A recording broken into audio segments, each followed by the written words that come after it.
Hi everyone, my name is Kinjal Parekh and today I'm going to explain the project for the network security. So this is my project. It is having the three sites, site A, site B and site C. Each of having the edge router that connected with the access router and then it connected to the other workstations with the help of switches and routers. So now let's consider about the site A.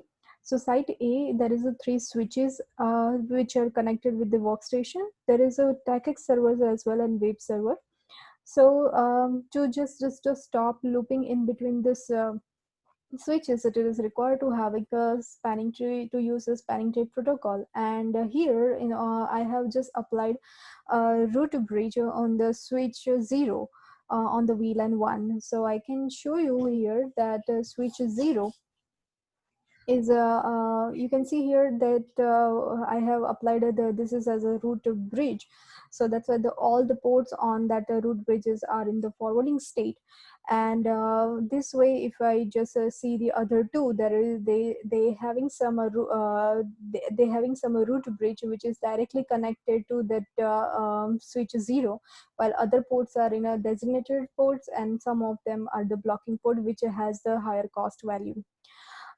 Talking about these TechX servers, so whenever we want a remote connection to access the edge router or access router, as if they are already connected with, I mean, they have done through they have to authenticate through TechX server.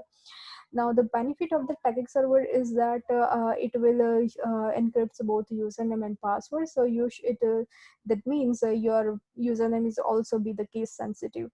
So now if I want to access if I want a remote connection to my edge server, then I just put as my username and then my edge password, edge router password. It will ask my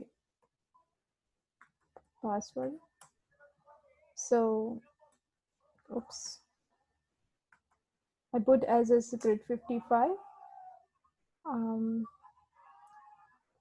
there is a something happen. I can try again.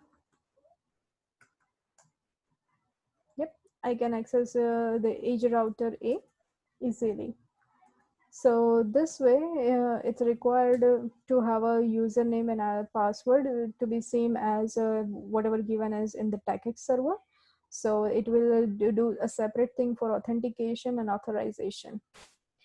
Moving to the site B, which is also having the three switches, where one is on the layer 3 that helps to distribute the packets, and all these other PCs which are having the different VLANs. The VLAN 5, which means the packet is only forwarded to PC2 to PC4 because it is on a VLAN 5. The packets from this domain cannot be transferred to other domain. For that, I have just used the VTP protocols, and I have set the VTP domain as KP3130 with the password secret 55. And these two switches I have already configured with the VLAN. So I can show you here that switch 1 that the VLAN 5 is on FS02 and VLAN 10 and on FS03. The same way for switch B, I have configured my router, my server as well. So that's why it show me FS04 on here. And these two switches are on the client mode because we are using the layer 3 switches, it does not require to have a VTP here. But yeah, we have to provide the IP addresses for IP routing that PC1 and PC2 can easily access PC5 as well. For that, I have just given the IP address on that on switch 0, and I can show you here through SHRON.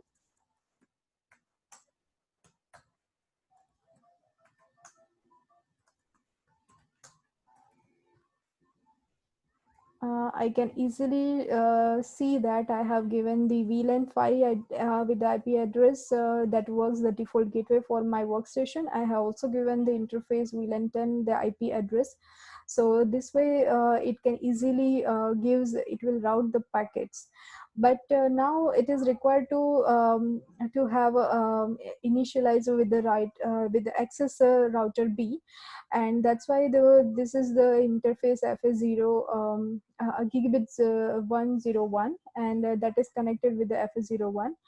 My access router is works as an inter-VLAN, so I have given inter-VLAN routing on us in faster Ethernet 01, .5 and .10, and I give it the same IP ranges, IP addresses as the given in over the switch 3, switches 0 layer 3 switches.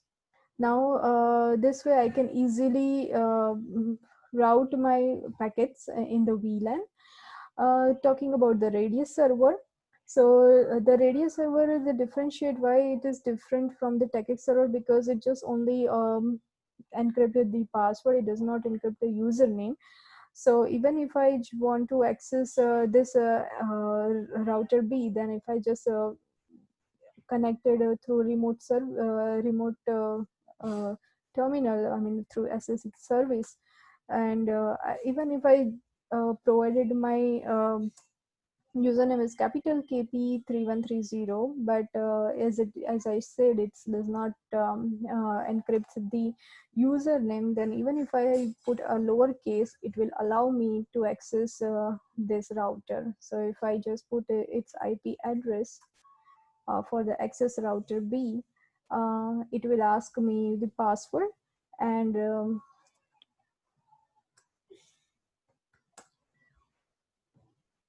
I can easily access it.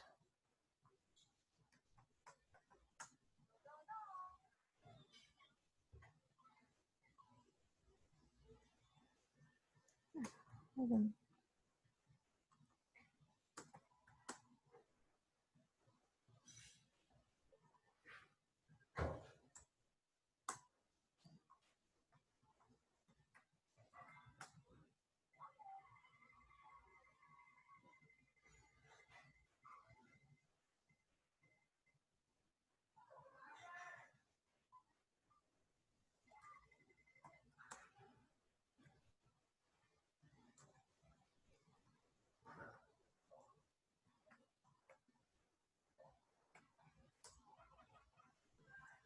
This way I just give the password here. It takes a while, but then it will allow me to access that access B RB router.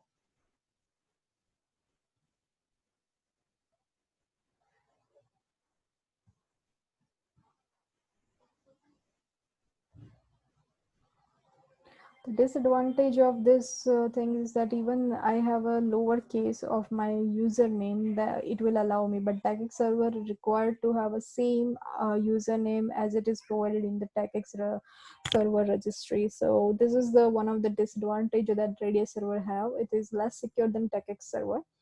Now in the on the age 3 on the site 3, we have a different PCs which are connected with their they are connected with on the different subnet. Now there is a question that all three sites are having a different connection, like age route P access this network through OSPF, the same way age route C access this network through RIP. So it is, and all others are connected via EIGRP. So it is important to have access that the route, the site A can redistribute easily through the site B and site C. For that, I just applied a redistribution protocols on edge router. So I can see easily show you through my running config of a edge router. So I just open my screen. Here you can see that this is configured with the RIP. So in the router EIGRP, it redistributes the RIP that has the matrix with the different numbers, and that shows the bandwidth, the payload matrix, and all other values. And the same way the router RIP, it is also redistribute the EIGRP with the matrix 1. So this way I just applied the same thing I have applied on a router B as well. And router B is also redistributed in, it will redistribute the redistribute the network. So I just applied, um, it takes a while because it is to authenticate through Radius server, and that creates, that takes time. Meanwhile, I can show you here that a PC1, because all are now connected, so PC1 can easily,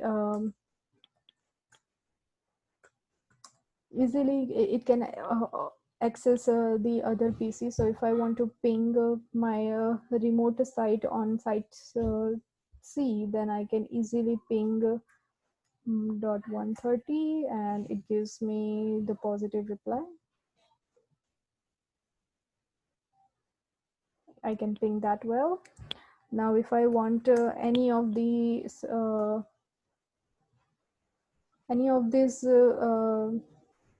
then any of the PC, then I just ping that 200.27.83.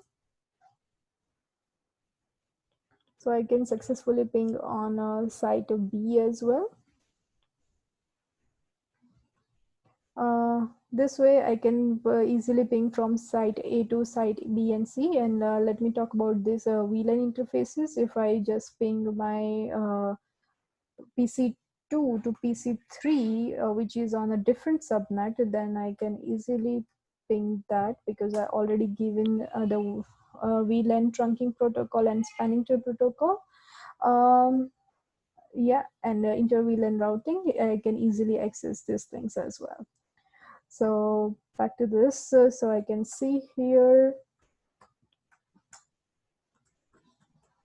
I have given the redistribution uh, for ERGRP and OSPF. So you can easily see the redistribution of OSPF under the EIGRP and router OSPF, and I have given the redistribution for EIGRP as well. So this way it allows both the networks to have so that it can communicate with each other, even though they have the different their different routing protocols. So redistribution is really helpful when we want to connect a different site. This way my project works. I hope I can explain you well. Thanks for watching this. Bye bye.